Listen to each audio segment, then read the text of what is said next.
नमस्कार जोहार, मैं आपका राहुल भैया स्वागत करता हूं आपके अपने यूट्यूब चैनल आर के सेंटर पे। दोस्तों, आज के इस वीडियो के अंतर्गत में मैं आपको बताने वाला हूं एक मोस्ट इंपॉर्टेंट क्वेश्चन जो आपके एग्जामिनेशन के लिए वेरी वेरी इंपॉर्टेंट होने वाला है।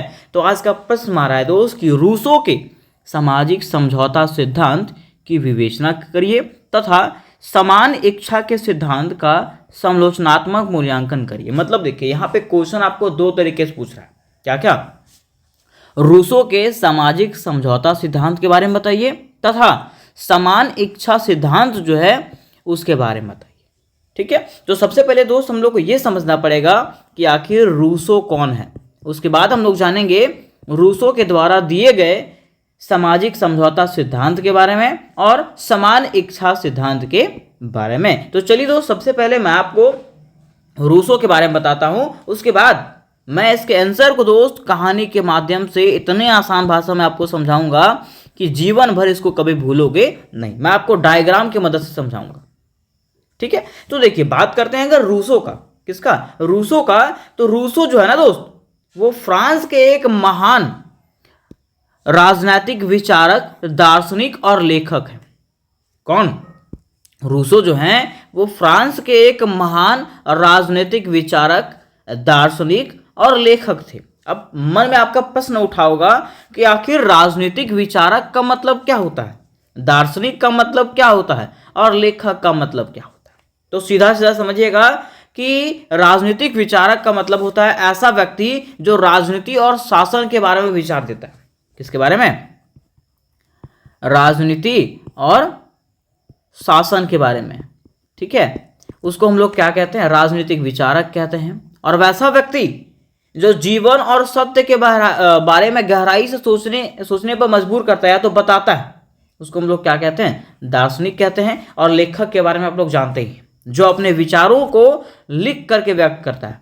जो क्या करता है? अपने विचारों को लिख करके व्यक्त करता है, उसको हम लोग क्या कहते हैं? लेखक कहते हैं, है ना। तो सोचिए कि रूसो जो है वो एक राजनीतिक विचारक भी थे, है ना, जीवन और सत्य के बारे में गहराई से बताने वाले भी थे और एक लेखक भी थे। कौन? रूसो। ठीक है, अब देखिए, प्रश्न यहां पे ये भी आएगा कि आखिर रूसो का पूरा नाम क्या था।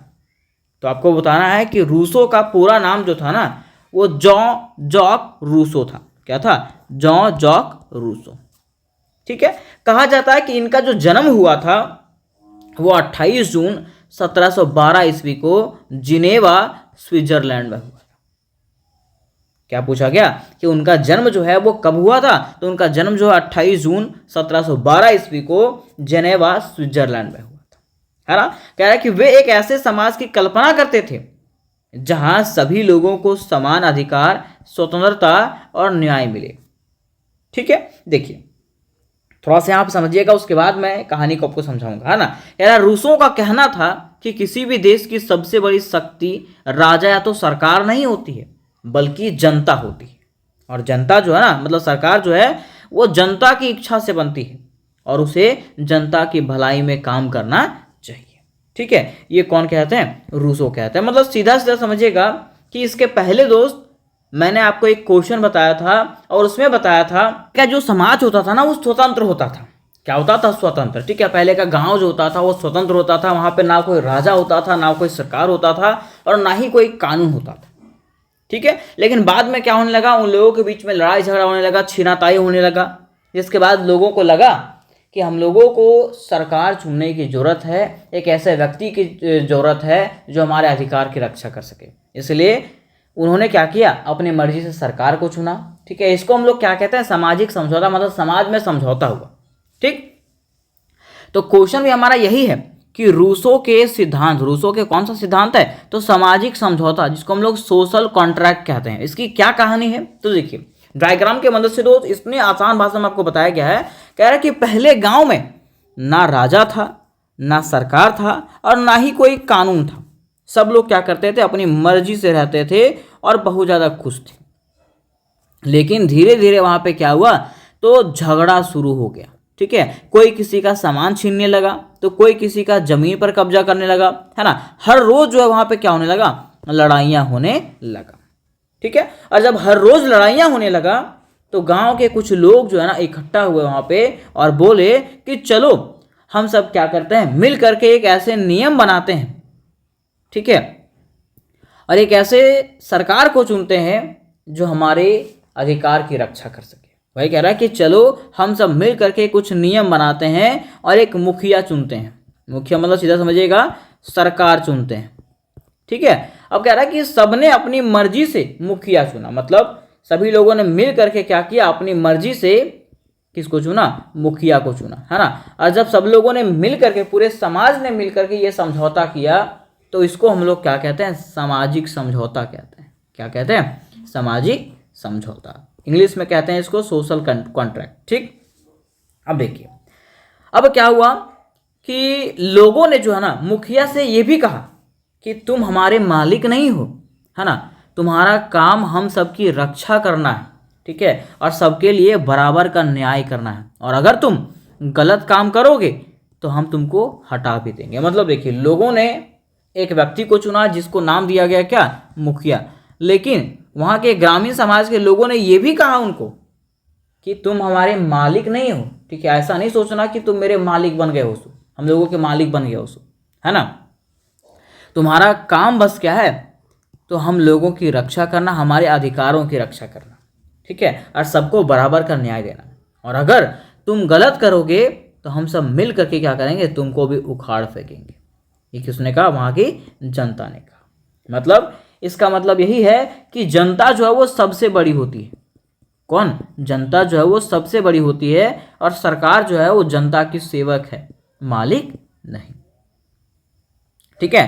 तो यहां तक हम लोगों ने समझा कि आखिर सामाजिक समझौता क्या था। मतलब समाज के लोग मिल करके समझौता करके जब कोई सरकार बनाते हैं उसको हम लोग सामाजिक समझौता कहते हैं, ठीक है।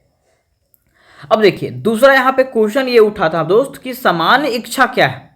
दूसरा प्रश्न क्या था, समान इच्छा क्या है। मान लीजिए मैंने आपको कहा कि हम लोगों ने मुखिया बना दिया, क्या कर दिया, मुखिया बना दिया। अब मुखिया के पास क्या हुआ कि एक दिन जो है ना 10 लाख रुपया पैसा आया।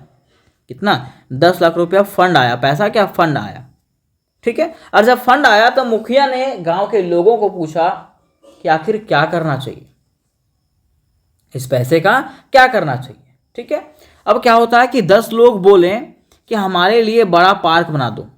10 लोग क्या बोले कि हमारे लिए बड़ा सा पार्क बना दो, लेकिन पूरे गांव के 500 लोग ऐसा बोले कि यहाँ पे स्कूल, अस्पताल और सड़क बना दो ताकि सबको फायदा हो, ठीक है।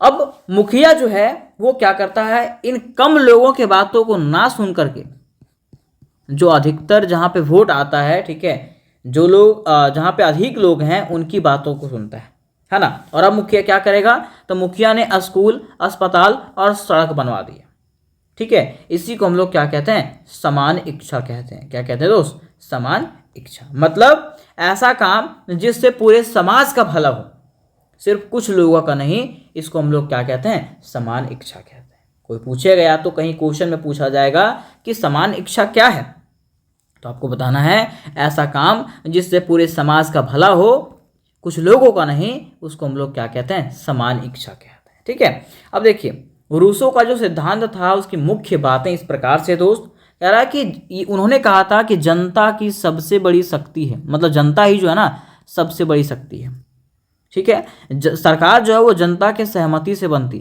है ना। तीसरा कह रहा है कि सभी लोगों को एक समान अधिकार मिलने चाहिए। ये कौन कह रहे हैं, रूसो, ठीक है।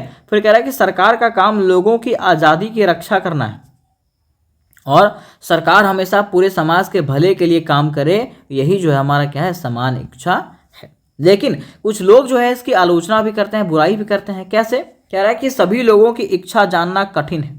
मतलब मैंने आपको वही कहा कि 10 लोग यहाँ पे कुछ और बोल रहे हैं और 500 लोग कुछ और बोल रहे हैं, हो सकता है 1-2 लोग कुछ और बोल रहे होंगे, है ना। तो सभी की इच्छा जानना कठिन है, ठीक है। और बहुमत अपनी बात मनवा सकता है, अल्पमत की बात दब जाती है। मतलब जो लोग अधिक रहेंगे उसका बात माना जाएगा, जो लोग कम रहेंगे उसका बात दब जाएगा, ठीक है। और ये क्या है, गलत है ना। फिर कह रहा है कि बड़े देशों में इसे पूरी तरह से लागू करना कठिन है, और बड़ा बड़ा जो देश है उसमें इसको पूरी तरीके से लागू नहीं किया जा सकता, ठीक है। मतलब सीधा सीधा याद रखने का ट्रिक यहाँ पे समझिएगा दोस्त कि पहले क्या था, लोग आज़ाद थे, वहाँ पे कोई सरकार नहीं था। फिर क्या हुआ, वहाँ पे लड़ाई झगड़ा होना शुरू हुआ, और जब लड़ाई झगड़ा शुरू हुआ तो वहाँ पे जो है क्या हुआ, समझौता हुआ, मतलब लोगों ने मिल करके समझौता किया, नियम बनाया, और नियम बना करके फिर क्या बनाया, सरकार बना, मतलब मुखिया बनाया, मुखिया को चुना। ठीक है, और मुखिया को कहा कि बाबू अगर ज़्यादा तेज बनेगा ना तो तुमको हम उखाड़ के भी फेंक देंगे। मतलब सबसे पावरफुल कौन है, जनता है। ठीक है, उसके बाद मुखिया जो है वो क्या किया, सबके भले के लिए काम किया, है ना। और यही हमारा क्या है, समान इच्छा है। ठीक है, निष्कर्षतः दोस्त ऐसे कहा जा सकता है कि रूसो का कहना है कि सरकार जनता की सेवक है, मालिक नहीं है। राज्य जनता की इच्छा से बनता है और उसका काम सभी की स्वतंत्रता, समानता और भलाई की रक्षा करना है। किसका काम, सरकार का। ठीक है, और यही जो है आधुनिक लोकतंत्र की मजबूत नींव है। ठीक है, सीधा ऐसा कह सकते हैं रूसो जो था वो कौन था, आधुनिक लोकतंत्र का प्रमुख विचारक था। तो यहां तक दोस्त हम लोगों ने ट्रिक और डायग्राम की मदद से इस कहानी को समझा। ठीक है, अब एक एक करके दोस्त हम लोग इसके पॉइंट बाय पॉइंट उत्तर को समझेंगे। ठीक, तो चलिए जानते हैं इसके उत्तर को एक एक करके, लाइन बाय लाइन। देखिए दोस्त, यहाँ पे हमारा ये क्वेश्चन था, है ना। क्वेश्चन में सबसे पहले दोस्त हम लोगों ने परिचय को जाना था। परिचय में क्या जाना था, तो ये जाना था कि रूसो जो है वो फ्रांस के एक महान राजनीतिक विचारक, दार्शनिक और लेखक थे। उनका जन्म जो है वो 28 जून 1712 को जेनेवा अर्थात स्विट्जरलैंड में हुआ था, है ना। मैंने बताया था कि वे एक ऐसे समाज की कल्पना करते हैं, मतलब ऐसा समाज बनाना चाहते हैं जहाँ पे सभी लोगों को एक समान अधिकार प्राप्त हो, आज़ादी प्राप्त हो और न्याय मिले। ठीक है, ये कहते थे, मतलब इनका कहना था कि देश की सबसे बड़ी शक्ति जो है ना वो राजा है तो सरकार के पास नहीं होती है। किसके पास होती है, जनता के पास होती है।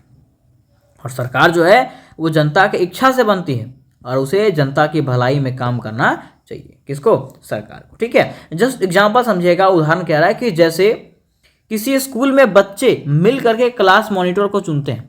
ठीक है, अब मॉनिटर का काम क्या है, बच्चों की मदद करना होता है, उन पर हुकूमत करना नहीं होता है। और यदि मॉनिटर अपना काम ठीक से नहीं करता है तो उसे बदला जा सकता है। उसी तरह सरकार भी जनता के लिए होती है। अगर सरकार जो है वो जनता के लिए काम नहीं कर पा रही है तो उसको भी बदला जा सकता है। ठीक है, हालांकि उन्होंने सामाजिक समझौता और सामान्य इच्छा का सिद्धांत दिया, इन्होंने, रूसो ने। और उनकी प्रसिद्ध पुस्तक द सोशल कॉन्ट्रैक्ट 1762 है ना। उन्होंने कहा कि मनुष्य जो है जन्म से स्वतंत्र है। किन्होंने कहा, तो रूसो ने कहा कि मनुष्य जो है ना वो जन्म से स्वतंत्र होता है, परंतु हर जगह वह जो है ना वो बंधनों में जकड़ा हुआ है। मतलब देखिए, रूसो कह रहा है कि मनुष्य जो है जन्म से स्वतंत्र है, जन्म से आज़ाद है, लेकिन समाज में कुछ ऐसे भी बंधन हैं जिसके कारण से वो जकड़ चुका है। ठीक है, अब कौन सा बंधन है, देखिए, कह रहा अर्थात उनका कहना था कि सभी लोगों को समान अधिकार मिलने चाहिए। रूसो का मानना था कि कोई भी व्यक्ति जन्म से बड़ा या तो छोटा नहीं होता है, सभी मनुष्य बराबर हैं। इसलिए कानून के नज़र में अमीर गरीब, ऊंच नीच या तो किसी भी धर्म के लोगों के साथ समान व्यवहार होना चाहिए। ठीक है, लेकिन यहाँ पे क्या होता है कि ऐसा तो कहा गया कि जन्म से सब बराबर हैं, लेकिन यहाँ पे आने के बाद लोगों को समाज में बांट दिया गया, वर्ग में बांट दिया गया। ठीक है, और जब वर्ग में बांटा गया तो लोगों के साथ भेदभाव होना शुरू हो गया, है ना। उदाहरण के रूप में समझिएगा, कह रहा है कि जैसे एक स्कूल में सभी बच्चे को एक ही नियम से पढ़ाते हैं, मतलब जैसे एक स्कूल में शिक्षक जो है सभी बच्चों को एक नियम से पढ़ाते हैं, फिर अमीर हो चाहे वो गरीब हो, ये देख के नियम नहीं बनाते हैं। ठीक है, उसी तरह राज्य को भी सभी नागरिकों के साथ एक समान का व्यवहार करना चाहिए, मतलब सरकार को एक समान व्यवहार करना चाहिए। ठीक है, देखिए, यार कि रूसो के विचारों का फ्रांसीसी क्रांति और आधुनिक लोकतंत्र पर गहरा प्रभाव पड़ा, इसलिए उन्हें जो है ना आधुनिक लोकतंत्र का प्रमुख विचारक माना जाता है। इनको, रूसो को। ठीक है, यहाँ तक हम लोगों ने ये समझा कि आखिर रूसो कौन है और उन्होंने कौन कौन सा सिद्धांत दिया। ठीक है, अब देखिए यहाँ पे पॉइंट हमारा आया था कि उन्होंने सामाजिक समझौता का विचार दिया था, या तो कह सकते हैं सामाजिक समझौता का सिद्धांत दिया था। अब आखिर ये सामाजिक समझौता का सिद्धांत क्या है, तो सबसे पहले दोस्त हम लोग जानेंगे इसके अर्थ को। लिखेंगे कि जब लोग अपनी सुरक्षा और शांति के लिए मिल करके सरकार बनाते हैं तो इसको हम लोग क्या कहते हैं, सामाजिक समझौता कहते हैं। क्या कह रहा है कि जब लोग अपनी सुरक्षा और शांति के लिए मिल करके क्या करते हैं, सरकार बनाते हैं, इसको हम लोग सामाजिक समझौता कहते हैं। कह रहा है रूसो के अनुसार पहले मनुष्य बिना सरकार का रहता था, वह स्वतंत्र था, लेकिन समय के साथ लोगों में झगड़े, लड़ाई और असुरक्षा बढ़ने लगी। तब लोगों ने मिल करके सोचा कि यदि हम सब कुछ नियम बनाए और एक सरकार बनाए तो सभी लोग सुरक्षित रहेंगे। मतलब देखिए, पहले क्या था, मैंने बताया था कि सब लोग स्वतंत्र था, ठीक है, वहाँ पे कोई राजा वगैरह नहीं था, लेकिन समय आगे बढ़ते गया, ठीक है, और लोग जो है लड़ाई झगड़ा करते रहे और असुरक्षा जो है बढ़ने लगा, ठीक है। अब उसके बाद लोगों ने सोचा कि यदि हम लोग सब मिल करके एक नियम बनाएंगे ना, और नियम के अनुसार से सरकार बनाएंगे, तो हम सबकी सुरक्षा हो सकती है, हम सबके अधिकार की सुरक्षा हो सकती है। उदाहरण कह रहा है कि मान लीजिए एक गांव में कोई मुखिया नहीं है ना। अब कोई किसी के ज़मीन पर कब्जा कर लेता है, कोई किसी का सामान छीन लेता है, ठीक है, और ये जो है हर दिन का झगड़ा होता है। तब गांव के लोग एक साथ बैठते हैं और कहते हैं कि हम सब मिल करके एक नियम बनाएंगे और एक मुखिया चुनेंगे जो सभी के लिए क्या करेगा, न्याय करेगा, और इसी को हम लोग क्या कहते हैं दोस्त, सामाजिक समझौता कहते हैं, ठीक है। अब देखिए, पॉइंट में हमारा ऐसे भी कहा था कि रूसो के सामाजिक समझौता सिद्धांत की मुख्य बातें, मतलब आखिर इन्होंने सामाजिक समझौता जो किया था, ठीक है, उसके तहत कौन कौन से मुख्य बातें बताया था, ठीक है। तो इन्होंने पहला मुख्य बात बताया था, जनता ही सबसे बड़ी शक्ति है। मतलब देखिए, कह रहा है कि रूसो का कहना था कि राज्य की सबसे बड़ी शक्ति जो है ना, वो जनता की होती है। राज्य की सबसे बड़ी शक्ति जनता के पास होता है। सरकार जनता की इच्छा से बनती है और उसे जनता के हित में, मतलब उनकी भलाई के लिए काम करना चाहिए। किसको? सरकार को, ठीक है। उसके बाद उदाहरण देखिए, यहाँ पे कह रहा है कि जैसे स्कूल में बच्चे मिल करके मॉनिटर चुनते हैं, अब मॉनिटर का काम क्या है, बच्चों की मदद करना होता है, उन पर हुकूमत चलाना नहीं होता। उसी तरह सरकार भी जनता की सेवा के लिए होता है। फिर देखिए, दूसरा यहाँ पे कह रहा है कि सरकार जनता की सहमति से बनता है। मतलब रूसो के अनुसार सरकार किसी राजा की निजी संपत्ति नहीं होती है, लोग अपनी इच्छा से मिल करके क्या करते हैं, सरकार बनाते हैं। एग्जाम्पल कह रहा है कि जैसे किसी मोहल्ले में लोग मिल करके एक समिति बनाते हैं, ग्रुप बनाते हैं, ताकि सफाई, पानी और बिजली की व्यवस्था अच्छी रहे, उसी प्रकार से मिल करके लोग क्या करते हैं, सरकार को बनाते हैं। तीसरा कह रहा है कि सभी लोगों को समान अधिकार मिलने चाहिए। कह रहा है रूसो का मानना था कि कोई भी व्यक्ति जन्म से बड़ा या तो छोटा नहीं होता, इसलिए कानून की नज़र में सभी लोग एक बराबर हैं। उदाहरण कह रहा है कि जैसे स्कूल में शिक्षक सभी बच्चों के लिए एक ही नियम लागू करते हैं, वो अमीर हो चाहे वो गरीब हो, ये देख करके नियम नहीं बनाते हैं, उसी प्रकार राज्य को भी सभी नागरिकों के साथ एक समान व्यवहार करना चाहिए। ये उनका तीसरा नियम था, ठीक है। चौथा कह रहा है कि सरकार का काम लोगों की आज़ादी की रक्षा करना, स्वतंत्रता की रक्षा करना है। वही कह रहा है, रूसों का कहना था कि सरकार लोगों की स्वतंत्रता छीनने के लिए नहीं, बल्कि उसकी रक्षा करने के लिए बनाई गई है। मतलब रूसो ये कहते थे कि सरकार का काम लोगों का रक्षा करना है, लोगों की आज़ादी का रक्षा करना है, लोगों की आज़ादी को छीनना नहीं, ठीक है। उदाहरण में कह रहा है कि जैसे ट्रैफिक के नियम हमें रोकने के लिए नहीं, बल्कि हमारी सुरक्षा के लिए बनाए जाते हैं, उसी प्रकार सरकार के कानून भी लोगों की सुरक्षा और स्वतंत्रता बनाए रखने के लिए होते हैं। तो यहाँ तक दोस्त हम लोगों ने ये समझा कि आखिर सामाजिक समझौता के नियम और सिद्धांत क्या थे, ठीक है। अब देखिए, क्वेश्चन में हम लोग को ये भी पढ़ना था कि समान इच्छा का सिद्धांत क्या था, और मैंने आपको शॉर्ट में इसके बारे में बता भी रखा है, ठीक है। अब बात करते हैं अगर समान इच्छा के सिद्धांत का, तो लिखेंगे कि समान इच्छा का अर्थ है ऐसा निर्णय जिससे पूरे समाज का भला हो। मतलब ऐसा डिसीजन जिससे पूरे समाज का भला हो, उसको हम लोग क्या कहते हैं, समान इच्छा कहते हैं। कह रहा है कि रूसों का कहना था कि सरकार को किसी एक व्यक्ति, एक नेता, अमीर या तो किसी खास समूह के लिए काम नहीं करना चाहिए, उसे जो है ना हमेशा पूरे समाज के हित में निर्णय लेना चाहिए। मतलब समझिएगा कि ऐसा नहीं कि सरकार जो है सिर्फ एक व्यक्ति के बात को सुन करके फैसला ले लिया, है ना, उसको ऐसा नहीं करना चाहिए, पूरे समाज की बात को सुनना चाहिए। आखिर समाज क्या कह रहा है, समाज तो पूरा झूठ नहीं बोलेगा, एक व्यक्ति झूठ बोल सकता है, लेकिन पूरा समाज झूठ बोल सकता है क्या? नहीं, ठीक है। इसलिए कह रहा है कि उसको जो है हमेशा पूरे समाज के हित में ही क्या करना चाहिए, निर्णय लेना चाहिए। उदाहरण समझिएगा, कह रहा दोस्त कि मान लीजिए सरकार के पास 10 करोड़ रुपया।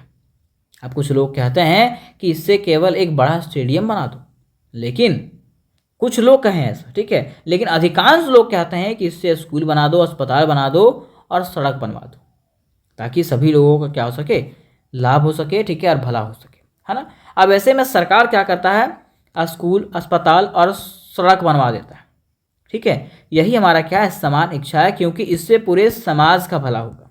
तो जिससे पूरे समाज का भला होगा उसी को हम लोग समान इच्छा कहते हैं। अब कह रहा है कि आखिर समान इच्छा की क्या क्या विशेषताएं हो सकती है ना। तो पहला विशेषता है दोस्त, पूरे समाज के हित की बात करती है, जो है ना पूरे समाज के बारे में बात करती है। कह रहा है इसका उद्देश्य केवल कुछ लोगों का नहीं बल्कि सभी नागरिकों का भला करना है। किसका उद्देश्य, समान इच्छा का, ठीक है। नेक्स्ट दूसरा कह रहा है स्वार्थ से ऊपर होता है। कह रहा है इसमें किसी एक व्यक्ति या तो समूह के निजी लाभ नहीं देखा जाता बल्कि पूरे समाज के लाभ को महत्व दिया जाता है। मतलब समझिएगा, इसमें पूरे समाज के फायदा के बारे में सोचा जाता है। तीसरा कह रहा है कि ये सरकार को सही दिशा देता है। ये क्या करता है, सरकार को बताता है कि ये सही दिशा में आप काम करें, है ना। सरकार को ऐसे निर्णय लेने चाहिए जिनसे अधिक से अधिक लोगों को लाभ मिले,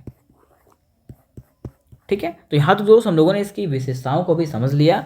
अब देखिए, कहा जाता है कि समान इच्छा की आलोचना, समान इच्छा की लोग क्या करते हैं, बुराई करते हैं, ठीक है। कैसे, कह रहा है कि सभी लोगों की इच्छा जानना कठिन है। अब मान लीजिए कि एक गांव में 500 लोग हैं, तो क्या 500 लोगों की इच्छा आप जान पाओगे, नहीं। वह कह रहा है कि हर व्यक्ति की सोच अलग होती है, इसलिए पूरे समाज की एक जैसा इच्छा जानना आसान नहीं है ना। उदाहरण कह रहा है कि जैसे एक कक्षा में 60 बच्चे की पसंद अलग अलग होती है, ठीक है। सभी की राय जो है, मतलब और सभी का एक जैसा राय होना मुश्किल है। मान लीजिए अगर हम कहेंगे 50 बच्चा है, ठीक है, अब कहेंगे कि आप लोग को क्या क्या खाने का मन है, तो कोई बोलेगा हमारा समोसा खाना है, कोई बोलेगा चॉकलेट खाना है, कोई बोलेगा रसगुल्ला खाना है, ठीक है। सबका अलग अलग मन है। तो वह कह रहा है कि सबका इच्छा जानना कठिन है, मुश्किल है। दूसरा कह रहा है कि बहुमत अपनी बात मनवा सकता है। हो सकता है कि जो ज़्यादा, मतलब जिसके तरफ ज़्यादा वोट हो, ठीक है। जैसे मान लीजिए कि एक गांव में 500 लोग हैं, है ना। अब 500 लोग में से बहुमत लोग जो है ना, मतलब मान लीजिए कि 400 लोग जो है वैसा कहते हैं कि स्टेडियम बना दो, क्या बना दो, स्टेडियम बना दो, और 100 लोग कह रहे हैं कि स्कूल बना दो, क्या बना दो, स्कूल, ठीक है। अब उस समय सरकार को जो है वो 100 लोगों की बातों को ना सुन करके 400 लोगों की बात को सुनना पड़ेगा, है ना, क्योंकि बहुमत किस में है, ये 400 लोगों में, ठीक है। तो वही कह रहा है कि बहुमत अपनी बात मनवा सकता है। कभी कभी अधिक संख्या वाले लोग जो है ना अपनी इच्छा को ही सही बता देते हैं, जिससे कम संख्या वाले लोगों की बात दब जाती है, ठीक है, और उनका भला हो पाता नहीं है, ठीक है। फिर देखिए तीसरा कह रहा है कि व्यवहार में पूरी तरीके से लागू करना कठिन है। कह रहा है कि छोटे गाँव में लोगों की राय लेना आसान है, लेकिन करोड़ों लोगों वाले देशों में ऐसा करना क्या है, बहुत ज़्यादा कठिन है, ऐसा नहीं हो पाएगा, ठीक है। तो ये इसकी आलोचना था, ये इसकी कुछ कमियां थी, है ना। अब बात आती है इसके महत्व का। तो कह रहा है कि रूसो के सिद्धांत ने लोकतंत्र को नया दिशा दिया। उन्होंने बताया कि सरकार जनता की सेवक है, मालिक नहीं है। उनके विचारों से लोगों में समानता, स्वतंत्रता और अधिकारों के प्रति जागरूकता बढ़ा, और आज भी अधिकांश लोकतांत्रिक देशों में जनता की इच्छा को सबसे अधिक महत्व दिया जाता है। तो यहाँ तो दोस्त हम लोगों ने ये क्वेश्चन भी समझा, ठीक है, इसके विशेषताओं को भी समझा और इसके महत्व को भी समझ लिया। अब अंत में बारी आती है इसके निष्कर्ष का। तो निष्कर्ष में हम लोग इस प्रकार से लिखेंगे कि इस प्रकार रूसो का सामाजिक समझौता सिद्धांत और समान इच्छा का सिद्धांत जो है ना वो आधुनिक लोकतंत्र की मजबूत नींव है। मतलब कह सकते हैं अभी का जो लोकतांत्रिक देश है हमारा, ठीक है, जो अभी का जो लोकतंत्र है ना, इसका क्या एक मजबूत नींव है, आधार है ये, ठीक है, ये बेस बनाता है, ठीक है। जैसा एक घर जो है ना कोई बिना पिलर का रह सकता है क्या, नहीं, वैसे ये भी जो है एक पिलर के समान है, ठीक है। कह रहा उन्होंने बताया कि राज्य जो है जनता की इच्छा से बनता है, ठीक है, और सरकार का मुख्य काम जो होता है ना पूरे समाज का भला करना होता है। अद्यापि उनके सिद्धांत की कुछ आलोचनाएं भी है, कुछ बुराइयां भी हैं, फिर भी लोकतंत्र, समानता और जनसत्ता के विकास में उनका जो योगदान है ना वो अत्यंत महत्वपूर्ण है। किनका? रूसो का। तो उम्मीद करता हूं मेरे दोस्त कि जो क्वेश्चन है वो आपको कंप्लीटली समझ में आ गया होगा। ठीक है, और अगर इस क्वेश्चन में किसी प्रकार की आपको कोई दिक्कत हुई होगी तो मुझे कमेंट करके जरूर बताइएगा। ठीक है, अब इसके बाद दोस्त मात्र और मात्र आपके 2 से 3 क्वेश्चन बचे हुए हैं, है ना, उसको भी मैं कंप्लीट करवा करके एक साथ महासंग्राम वीडियो ले आऊँगा। ठीक है, तो आप लोग ज़्यादा से ज़्यादा सपोर्ट करो ताकि मैं समय रहते इसको पूरा बना सकूँ। आप लोगों का सपोर्ट रहेगा दोस्त तभी मैं बना पाऊँगा, अन्यथा नहीं बना पाऊँगा। ठीक है, इसलिए आप लोग ज़्यादा से ज़्यादा सपोर्ट करो, वीडियो को लाइक करो, अपने चैनल को सब्सक्राइब करो और अपने दोस्तों तक वीडियो को ज़रूर से ज़रूर भेजो। ठीक है, तो मिलता है नेक्स्ट वीडियो में दोस्त, तब तक के लिए जय हिंद जय भारत।